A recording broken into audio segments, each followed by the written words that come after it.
Ano pong meron kay Frank? Ay, ito, mahal. Mahal! O, ate to. Dito na pala kayong dalawa. Ano meron kay Frank? Ba, ano naman sa akin? Tuhong ko dito kay ate do.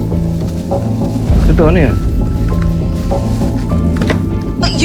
Yung sasabihin ko kasi sa'yo na pag magdadasal ka, isama mo si Frank para, ayan, humingi ng tawad sa pagmimirakulo niya.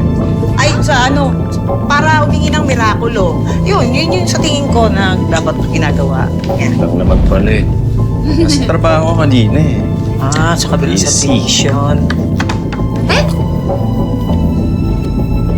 Ano? Ah, may sinabi ba ako? Ikaw yung may sinabi?